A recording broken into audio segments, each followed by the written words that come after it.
If you have tried to shift your identity before and it didn't stick, this video is going to show you exactly why and what to do differently starting today. In this video, I'm going to walk you through a 3-step identity shift process inspired by my research. And if you are serious about becoming a different person in 2026, not just by building better habits, but actually reshaping who you are, stay until the end.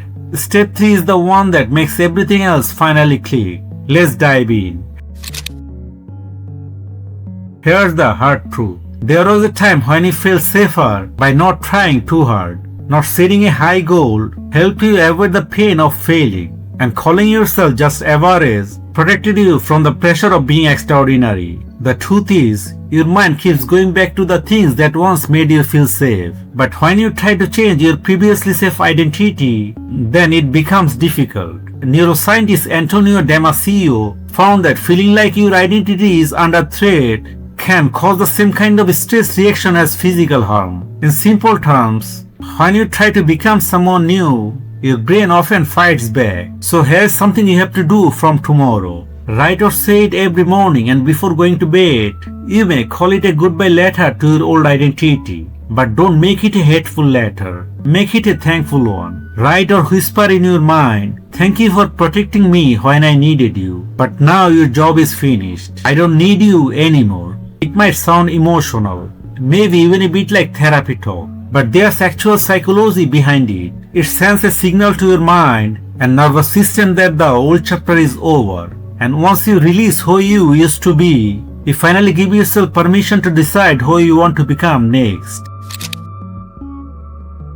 Now you have made room in your life. Now it's time to design the person you want to be.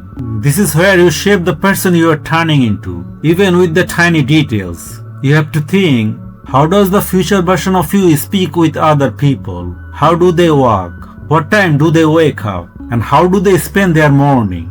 Who do they spend their time with? How do they react when things go wrong or when someone criticizes them? You're not just chasing goals anymore. You're shaping a whole new version of yourself. No one understands this better than method actors. Before real film acting begins, the actor tries to immerse himself in the film character by thinking and living like them. By the time filming started, the role no longer felt fake to them. It became natural to them. And you can use that same idea to become the person you truly want to be. Write down 3 main traits you want in your new identity with deep feeling. Maybe you want to stay calm under pressure, stay deeply focused on your goal, and be more conscious of your health. Start writing and thinking about those traits regularly in the morning or before sleep. This isn't about pretending to be someone else. It's about teaching your brain new patterns. Research on neuroplasticity shows that when you repeatedly imagine a behavior in vivid detail, your brain starts building pathway almost as if you have already done it. But you have to add deep feeling and emotion within it.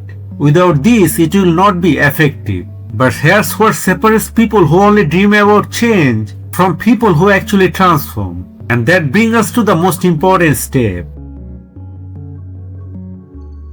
Now you need to start living with the mindset and habits of your future self before you see any real results. That doesn't mean faking confidence. It means practicing it until it becomes natural. William James once said that if you want a certain trait, act like you already have it. Studies on behavior and body language suggest the same thing. The way you stand, breathe and move can influence how you feel mentally and emotionally. Famous boxer Muhammad Ali constantly called himself the greatest before most people believed him. Over time, his mindset and action matched the belief he repeated every day. That's the power of repeated strong self-belief and mental practice. Feel the confidence and pride in your body as if it's already real. This is mental rehearsal. And top athletes and performers have used it for decades to prepare themselves for success. Do it enough times, and eventually your old story stops feeling like you. Gradually the person you were trying so hard to become will simply feel natural. Here's the important part. Who you are is not locked into your past or what you have believed about yourself for years. Identity is something that keeps being shaped by the choices you make. So follow my steps from today and see the real change. And don't forget to watch the other important video about The identity shift scientists say changes everything.